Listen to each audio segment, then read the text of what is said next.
since we're already here, let me go over and check out a few things. So I'm going to remove this from old business. This is a discussion about whether or not to use the Toki automatic um, rate genie. So at this point, I think we can go ahead and delete that. It's been sitting around for a while.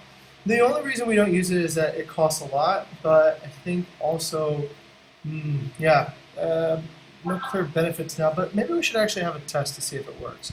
All right. The other new business is we've been getting these notifications in Bali for October is going to be pretty low compared to September, so they're giving us actually a heads up on that. Are you coming in? Yeah. Yay! Fantastic. Yeah. Excellent. Okay, Yvonne's here too. All right. So let's see. We're getting some notifications on that. We're also getting some notifications on a long stay. Now, this statistic is actually pretty interesting. I didn't know that. 41% of stays in Bali, of nights booked in Bali, are for stays of at least 7 nights.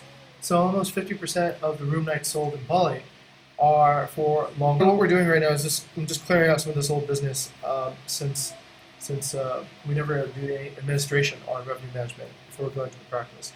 Okay, on recruitment, yes, I understand D1 and Risky are already stepping in to help with some revenue management, as is Yvonne and Alvin. Let me just double check real quick. Yvonne, do you currently cover any revenue management beats? It's just for the pricing audit. Oh, okay, all right. I was just asking Yvonne if he covers any revenue management beats, and he said no, he's working on pricing audits. And also on you, Dominic, you're covering Jogja, yeah? Dominic, you're covering some of the Jogja properties for revenue management. Is that correct? Yes, sir. Okay. What properties are you revenue managing at the moment? At the moment, Susanto, they got the revenue projection, and Mami will start the projection for next month.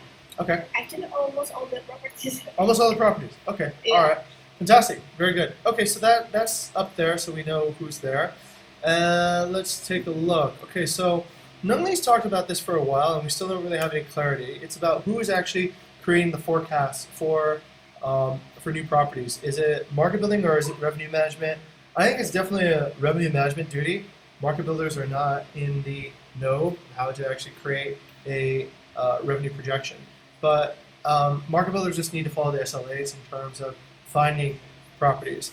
I will say this 2,000 a month can be conditional on location because it is very different from market to market. Punita doesn't have as many $2,000 a month as, let's say, Jimbaran. So I think that's more of a Bali standard than a global standard. All right, let's take a look. Gani has this part. He was talking about, I think, trying out different parts. I think this part has already been discussed. Let me move it to old business. Okay, and then these are good things to know. This is just the theory of revenue. Okay, and that's loss. Okay, what about 2017? 146, and that's what by 141. So what's that? 13.5. Okay, 13.5. Okay, great. Now 2019. All right. Once again, we don't know here. We're gonna. This is the projection number. So if there's a range, is there any reason why the drop should be different from month to month?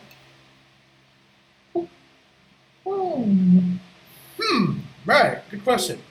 I don't think there is any reason. I don't think there's any reason that we have affected that would account for seasonality drop, right? So in terms of growth, there's things that we can do. We can change this, we can do. But in terms of seasonality, is there really anything we can do? Is there any inputs that we can do to affect seasonality? Not really, right? I mean, seasonality is sort of just, it is what it is. It's not, we didn't add anything to make the seasonality change. We didn't, the drop would still be the same, right? If you had 100 properties and, they got less revenue in October than September, it'd be the same if it was 200 properties. The percentage change would be the same, all right? Effectiveness of the team, maybe? Are they less effective in October than September? Doesn't really make sense either. Okay, so in that particular case, let's just do this. Let's just average it all out, right? We take 17 and 9.5, and 25, and 12, and okay, that says 63.5. Take 63.5 and divide by 4.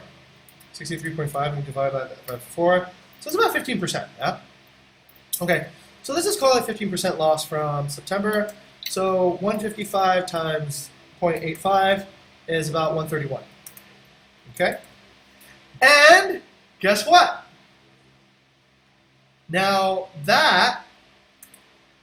does that seem more realistic than the previous estimation? Yeah.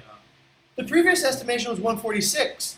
The previous estimation was 146. It was even higher than our most optimistic way to actually build out revenue.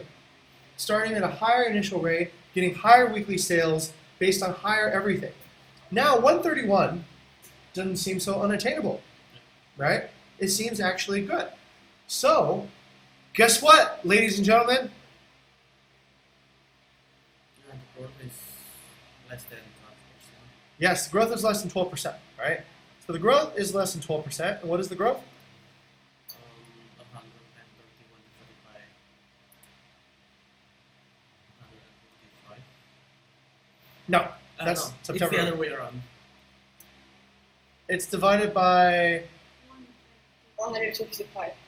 165.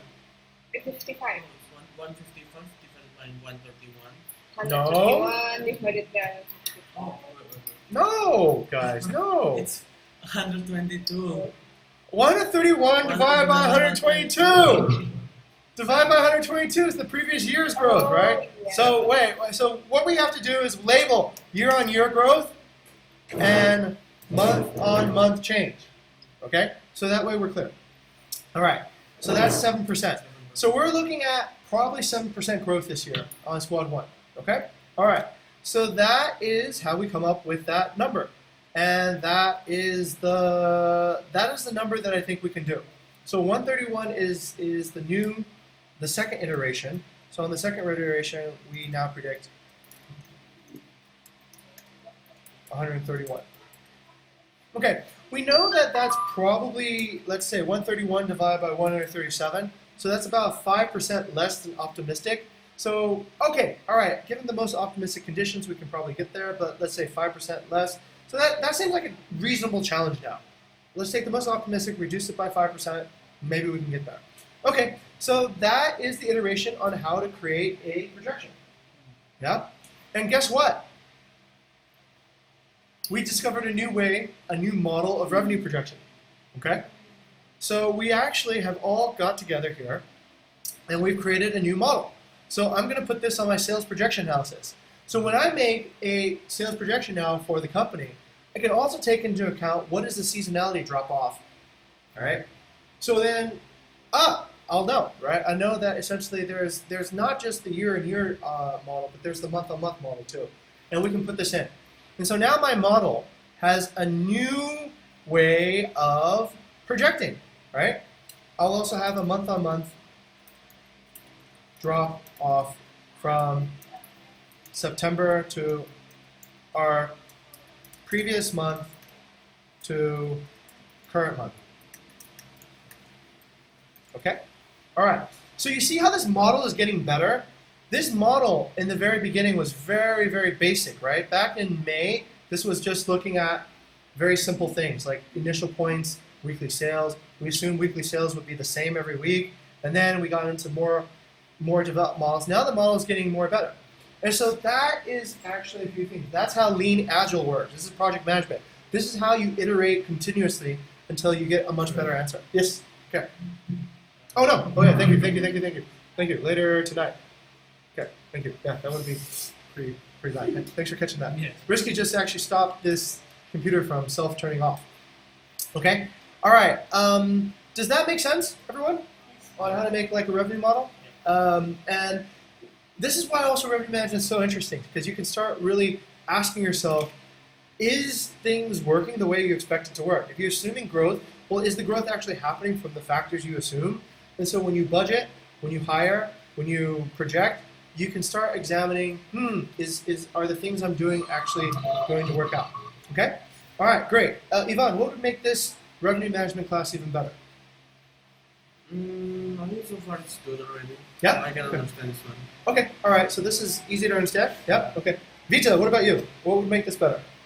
Just that I could start from the first. Because I was Okay. kind of was like, well, what was that? What was that? So, but We're- now I get it. We're making a revenue projection for squad 1. Okay, all right. What about you, Risky? Maybe we can make some more time to practice. More time to practice, yeah. Next time somebody else can do it. and Okay. then I'll watch and I'll coach, yeah? Okay, all right, sounds good. And then what about Dominic? What about you? What could make this better? Yeah, practice, sir. Okay, practice. And to you, Cynthia, what could make this better? Yeah, same with Miss Lisa. Okay, practice. Okay, practice you do on your own time and bring your results, your homework back to the next revenue management meeting. No, seriously. I mean, this is the way you don't do your homework during class. That's senseless, right? So come to class after having practiced. Let's say Dominic can do a revenue projection, I think, on squad 3 using this analysis. I think Cynthia can try it on squad 4. Risky can do it in squad 1. Maybe Yvonne tries a different way on squad 1. And Vita, if you want to try, you can try on squad 2. Okay? So you guys can all practice according to this model and just use this method, right? And see if it's getting better. Let me tell you how great this will be. If you can do this, you can pretty much get an executive role at a Fortune 500 company.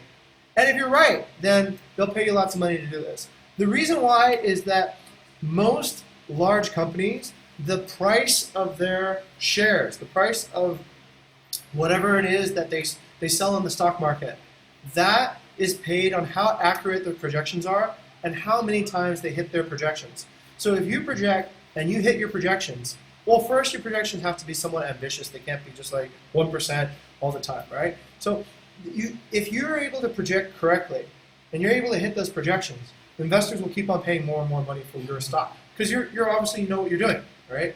But if you project wrong and you just make up random numbers, then either you're going to hit too low and people say, well, that's a stupid number, that doesn't make any sense, or you're going to price too high and you won't be able to deliver, and then people get disappointed that you didn't hit your mark.